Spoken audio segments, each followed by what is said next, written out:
Hello everyone, welcome back to our channel. आज हम पढ़ेंगे क्लास 4th का चैप्टर द मिल्कमैन काउ के क्वेश्चन आंसर्स और जो भी एक्सरसाइज है वो हम देखेंगे। इसकी एक्सप्लेनेशन वीडियो मैं पहले ही डाल चुकी हूँ। अगर आपने नहीं देखी है तो मैं लिंक डिस्क्रिप्शन बॉक्स में दे दूंगी, वहाँ से आप देख सकते हैं। ठीक है, तो यहाँ मैं क्वेश्चन आंसर से शुरू करती हूँ क्योंकि वर्ड मीनिंग मैं एक्सप्लेनेशन की वीडियो में बता चुकी थी। तो शुरू करते हैं। क्वेश्चन फर्स्ट है, why did the cow refuse to get up? जो गाय थी वो खड़े होने के लिए मना क्यों कर रही थी? तो आंसर हो जाएगा the cow refuse to get up because she was in a bad mood. वो क्यों मना कर रही थी गाय खड़े होने के लिए? क्योंकि उस दिन उसका मूड खराब था। ठीक है, अब नेक्स्ट क्वेश्चन देखते हैं। Name those try to make the cow move. अब हमें उनके नाम बताने हैं जिसने कोशिश की थी गाय को हिलाने में। तो आंसर हो जाएगा the policeman, milkman, grocer, wrestler try to make the cow move. यानी कौन कौन? पुलिस वाला, दूध वाला और जो ग्रोसर था वो और पहलवान ने कोशिश की थी गाय को हिलाने की। ठीक है, अब नेक्स्ट क्वेश्चन है, who finally made the cow get up and how? आखिर में किसने गाय को खड़ा किया और कैसे? तो आंसर हो जाएगा a little boy finally made the cow get up, he made the cow chew the seep of tasty green, this made the cow get up and move to the side. तो आखिर में किसने खड़ा किया था? एक छोटे लड़के ने उस गाय को खड़ा किया था। और कैसे किया था? उसने क्या किया था कि हरी हरी घास उसको खिलाना शुरू कर दिया था और कुछ घास अपने हाथ में ले लिया था, उससे उसने उसको साइड किया था। ठीक है, अब नेक्स्ट क्वेश्चन देखते हैं। As I walk to my school I saw take turns to continue the story of the cow on the road, each child can say one line till the story is complete. तो इस question में क्या पूछा गया है कि एक story आपको बनानी है कि जैसे ही मैं स्कूल जा रहा था तो मैंने देखा, उसके आगे आपको कोई स्टोरी बतानी है जो गाय के ऊपर हो, कि मैंने गाय देखी फिर वो वहाँ गई। मतलब आपको जैसा समझ आए आपको वैसी स्टोरी बनानी है और हर एक बच्चे को एक एक लाइन बोलनी है जब तक कि स्टोरी कंप्लीट ना हो जाए। तो मैं यहाँ आपको एग्जाम्पल के तौर पे बता देती हूँ, लेकिन आपको अपने वर्ड्स में लिखने हैं। जैसे कि student 1, I saw the cow went to the other place to take rest. यानी कि पहला बच्चा बोलता है कि मैंने देखा जो गाय है वो दूसरी जगह जा रही है आराम करने के लिए। वहीं सेकंड स्टूडेंट बोलता है, one man came and started beating her. फिर एक आदमी आता है और उसको मारना शुरू कर देता है। स्टूडेंट 3 क्या बोलता है, then the cow was running to the field after that farmer started beating her. फिर जो गाय होती है वो क्या करती है, खेतों में जाके दौड़ने लगती है। उसे देख के एक किसान वहाँ आता है और उसको मारने लगता है। फिर स्टूडेंट 4 बोलता है, one young boy came and stop the farmer from beating the cow, the cow was roaring in pain, the boy took her to the doctor immediately. फिर लास्ट जो स्टूडेंट होता है वो कहता है कि फिर एक यंग लड़का आता है, यानी एक जवान लड़का आता है और उस किसान को रोकता है गाय को मारने के लिए, क्योंकि गाय दर्द से करा रही थी, क्योंकि उसके दर्द हो रहा था, उन लोगों ने मारा था उसको। तो बॉय क्या करता है, जो लड़का है उसको डॉक्टर के पास ले जाता है तुरंत ही। तो ये स्टोरी मैंने आपको एक एग्जाम्पल के तौर पर बता दी, आपको अपने वर्ड्स में स्टोरी लिखनी है। समझ आ गया? अब चलो नेक्स्ट देखते हैं। नेक्स्ट क्वेश्चन है, we can make people do more things with kindness than with cruelty और force, do you agree? What do you think? Tell the class about a time when you were kind to an animal. अब आपको क्या बताना है कि आपको क्या लगता है कि जब जो लोग हैं वो ज़्यादातर चीज़ें आप दया से कर सकते हैं, प्यार दिखा के कर सकते हैं, या आप फोर्सफुली करवा सकते हैं किसी को डरा के या अपनी क्रूरता दिखा के। आप इस बात से एग्री हैं या नहीं, ये आपको बताना है। और आपको क्या लगता है वो बताना है। और आपको एक ऐसी स्टोरी बतानी है जब आपने किसी जानवर की मदद की हो, उस पर दया दिखाई हो, वो आपको स्टोरी बतानी है। ठीक है, तो मैं आपको यहाँ अपना आंसर बता देती हूँ एक एग्जाम्पल के तौर पे, बाकी आपको करना है। ठीक है, अब ये आंसर हो जाएगा, I agree with the statement. मैं इस चीज़ से सहमत हूँ। क्यों? क्योंकि जो चीज़ हम प्यार से दया से कर सकते हैं, मुझे नहीं लगता कि वो चीज़ हम डरा धमका के कर सकते हैं या फोर्सफुली करवा सकते हैं। तो मैं स्टेटमेंट से एग्री करती हूँ। We can make do more things with kindness than with cruelty और force, I think it is the best way to get any work done. मुझे लगता है कि जो चीज़ हम प्यार से या दया से कराएंगे वो हम क्रूरता से नहीं करा सकते, क्योंकि अगर हम प्यार से किसी चीज़ को किसी को बोलेंगे तो वो बहुत आराम से मान जाते हैं। हम अगर फोर्सफुली कहते हैं तो सामने वाले को भी गुस्सा आ जाता है कई बार। तो ये सब चीज़ें होती हैं। अब एक स्टोरी बता देती हूँ, आपको अपने ओन वर्ड्स में लिखना है, ठीक है। ये एग्जाम्पल है बस। Once I was going to market when I saw an injured puppy. I brought it to my house. I cleaned the wound and then I kept it at my house for some days.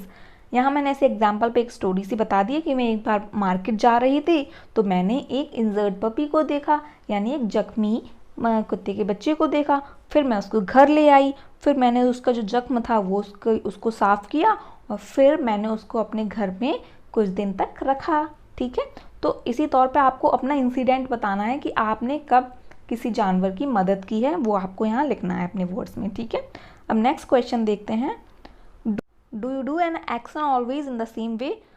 A, how do you talk to visitors? B, how do you talk to your friends in the playground? How do you talk to your teacher in the class? तो आपको बताना है कि आपका जो काम होता है कि हमेशा सेम तरीके से होता है, मतलब आपका व्यवहार हमेशा सेम रहता है, ये चीज़ें आपको बतानी है। तो जैसे इसमें फर्स्ट क्वेश्चन पूछा है how do you talk to visitors, यानी आप विजिटर्स से कैसे बात करते हैं। तो हम लिख सकते हैं I talk to visitors politely. और आप कैसे बात करते हैं आपको वो अपने वे में बताना है, ठीक है। ऐसे ही सेकंड क्वेश्चन पूछा है how do you talk to your friends in the playground, यानी प्लेग्राउंड में आप अपने दोस्तों से कैसे बात करते हैं। तो आंसर हो जाएगा I talk informally to my friends in the playground, या आप लिख सकते हैं I talk friendly playfully to my friends in the playground. कुछ भी आंसर आप दे सकते हैं, ठीक है। और सी हो जाएगा how do you talk to your teacher in the class, कि आप अपनी टीचर से क्लास में कैसे बात करते हैं। I talk respectfully my teacher in the class, तो कैसे हम इज्जत से बात करते हैं टीचर से। तो यहाँ आंसर हो जाएगा I talk respectfully my teacher in the class, okay. Next question देखते हैं। Circle the words that describe the boy. अब जो चैप्टर में एक लिटिल बॉय के बारे में बात की गई है उसके लिए कौन कौन से शब्द यूज़ किए गए हैं उस चीज़ पे हमें सर्कल लगाना है, ठीक है। तो क्या क्या यूज़ किया है, क्लेबर, तो क्लेबर पे लग जाएगा, ठीक है। लिटिल, लिटिल पे लग जाएगा। हैप्पी, जेंटल, इन सब चीज़ों पे लग जाएगा, ठीक है। अभी नेक्स्ट क्वेश्चन है fill in the blanks using the words given at the end of the sentence. अब नीचे फिल इन द ब्लैंक्स दिए हैं, इसके एंड में हमें कुछ वर्ड्स दिए हैं। जैसे कि फर्स्ट है insect dash crawl on the wall. अभी इसके बाद दिया है कैन या कैन नॉट, तो यहाँ इस दोनों में से आपको एक वर्ड यूज़ करना है। तो क्या हो जाएगा, insects can crawl on the wall, यानी जो कीड़े होते हैं वो दीवार पे क्रॉल कर सकते हैं, रेंग सकते हैं, ठीक है। सेकंड है the grocer was dash to move the cow. जो ग्रोसर था उसने क्या किया था, क्या वो गाय को हिला पाया था। तो इसमें दो वर्ड्स दिए हैं एबल अनेबल, तो क्या हो जाएगा अनेबल, क्योंकि वो नहीं हिला पाया। तो the grocer was unable to move the cow. C हो जाएगा तो उस लड़के को गाय को हिलाना कैसा था, इजी था या डिफ़िकल्ट था। उसके लिए बहुत ही इजी काम था, तो क्या आ जाएगा इसमें, it was easy for the boy to make the cow get up, ठीक है। अभी नेक्स्ट है children dash walk on their heads. जो बच्चे हैं वो क्या अपने सिर से चलते हैं, सिर के बल चलते हैं। तो इसमें हो जाएगा नो, तो कैन नॉट हो जाएगा, कैन नॉट में क्या हो जाएगा, can not. Children can not walk on their heads, ठीक है। अभी नेक्स्ट देखते हैं समटाइम्स लव एंड काइंडनेस में dash where force will fail. अब इसमें ये बताया गया है कि कभी कभी क्या होता है, प्यार और दया से हम किसी भी चीज़ में सफलता पा सकते हैं जहाँ फोर्स फेल हो जाए, यानी जहाँ हमारी ताकत फेल हो जाए वहाँ हम प्यार और दया से काम कर सकते हैं। तो यहाँ क्या आ जाएगा, सक्सीड, ठीक है। एफ है we should be dash to animals. तो हमें हमेशा जानवरों के प्रति क्या होना चाहिए, दयालु। तो यहाँ आ जाएगा kind, we should be kind, we should be kind to animals, ठीक है। अभी नेक्स्ट क्वेश्चन है from the story the milkman's cow find the simple past tense of the action words given below, write them in the blanks, one has been done for you. अब नीचे क्या दिए गए हैं, स्टोरी में से ही कुछ वर्ड्स दिए गए हैं जिसको आपको सिंपल पास्ट टेंस बताने हैं, यानी जो सिंपल प्रेजेंट है और उसमें सिंपल पास्ट टेंस आपको बताना है। वो आपको कैसे करना है, तो सिंपल प्रेजेंट टेंस में क्या होता है, वर्ब की फर्स्ट फॉर्म आती है, वहीं सिंपल पास्ट टेंस में हो जाता है वर्ब की सेकंड फॉर्म, तो वो आपको कन्वर्ट करके लिखना है। तो जैसे कि फर्स्ट इसमें बुक में दिया गया है पुल का पुल्ड, ठीक है, तो पुल हो जाएगा प्रेजेंट टेंस और पास्ट टेंस हो जाएगा पुल। तो आगे क्या हो जाएगा, लीड का हो जाएगा लेट, लीड है फर्स्ट फॉर्म और लेड है सेकंड फॉर्म, ऐसे ही आगे सारे हो जाएंगे। कम का केम, से का सेट, बिगिन का बिगेन, नो का न्यू, लर्न का लर्नड और ग्रो का ग्रीव, प्रे का प्रेड, टक का टड, तो ये सारे हो जाएंगे, ठीक है। अब नेक्स्ट है read and enjoy. Here is a limerick to make you laugh. यहाँ एक लिमरिक मतलब पोएम टाइप की होती है 4-5 लाइन की, तो यहाँ दी गई है जो आपको हंसाएगी। There was an old man who said how shall I flee from that horrible cow, I will sit on the stile and continue to smile which may soften the heart of the cow.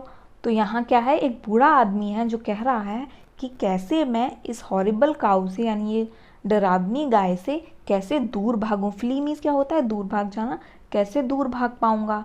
एक काम करता हूँ, मैं यहाँ style पे बैठ जाऊंगा। Style क्या है, ये जो सीढ़ियाँ बनी हुई है ना, ये देखिए जो पिक्चर्स में दिखाई गई हैं, इसको हम स्टाइल बोलते हैं। तो यहाँ बैठ जाऊंगा और कंटिन्यू स्माइल करूंगा, मतलब मैं मुस्कुराता रहूँगा। इससे शायद जो सामने मेरे डरावनी गाय खड़ी है, वो उसका जो दिल है वो थोड़ा नरम हो जाए। तो ऐसा वो कह रहा है। तो इस स्टेटमेंट से आपको क्या करना है, डू यू थिंक, इसमें क्वेश्चन पूछा है, do you think if the man smiles at the angry cow she will be kind to him. अब आपके लिए क्वेश्चन है कि आपको क्या लगता है कि जो मैन है, जो एंग्री काउ यानी गुस्साई हुई गाय के सामने बैठा हुआ है और स्माइल कर रहा है, इससे क्या उस गाय को उस मैन पे दया आएगी। आपको क्या लगता है वो आपको यहाँ लिखना है। जैसे कि मैं बता देती हूँ कि I don't think this, because अगर सामने कोई गुस्से में कोई गाय खड़ी है और हम स्माइल कर रहे हैं, जस्ट एक स्माइल से मुझे नहीं लगता कि उसकी गुस्सा चला जाएगा। अब आपको क्या लगता है, आपको वो लिखना है, ठीक है। अब नेक्स्ट देखते हैं, fun time, complete what is missing in these drawings, what work do these man और वुमेन डू। अब आपको ये फन टाइम है, आपको खुद कर लेना है, मैं आपको बस ओरली बता देती हूँ। देखो इसमें क्या करना है, इसमें जो ड्राइंग्स हैं उसमें उससे आपको इस सेंटेंस कंप्लीट करना है। जैसे कि फर्स्ट दिया अ मिल्कमैन, यानी ये मिल्कमैन के ऊपर कोई सेंटेंस होगा। तो ये ड्राइंग है, बाल्टी रखी हुई है और एक फेस बना हुआ है, इसका आप पूरा फेस भी बना सकते हैं। तो आप बोल सकते हो अ मिल्कमैन सेल्स मिल्क, यानी जो दूध वाला है वो दूध बेचता है, आप ऐसे लिख सकते हो। ऐसे ही ग्रोसर के बाद तो a grocer sell foods and vegetables, ऐसे लिख सकते हो। अ पुलिसमैन कैचेस थीप्स, ऐसे लिख सकते हो। An ice cream man sells ice, a wrestler wrestle each other, मतलब कि जो रेसलर हैं वो कुश्ती लड़ते हैं, ठीक है। अब match pictures to the text and give an ending to the story by drawing the 6th picture, give it a title. अभी यहाँ क्या 5 पिक्चर तो आपको दी गई हैं, आपको लास्ट 6 जो पिक्चर है वो आपको बतानी है और ये स्टोरी कंप्लीट करनी है। और नीचे जो 6th सेंटेंस भी अधूरा है वो भी आपको कंप्लीट करनी है। जैसे he is heavy, first picture को देख लो, उसको देख के हम बोल सकते हैं ही इज़ हैवी। फिर सेकंड है ही इज़ यंग, ठीक है। और थर्ड में वो बहुत सैड है तो लिख सकते हैं आई एम सैड, मतलब ये डोंकी के बारे में बात हो रही है। फिर फोर्थ में है आई एम हैप्पी नाउ, और फिर दे आर स्ट्रॉन्ग, और 6th में हम लिख सकते हैं वी आर फाइनली होम, मतलब हम फाइनली घर पहुंच गए। तो ऐसे हम इस स्टोरी को कंप्लीट कर सकते हैं। ये चैप्टर यहीं खत्म होता है। आई होप आपको अच्छा लगा तो प्लीज़ वीडियो को लाइक कीजिए, चैनल को सब्सक्राइब कीजिए और ज़्यादा से ज़्यादा शेयर कीजिए। Thank you for watching.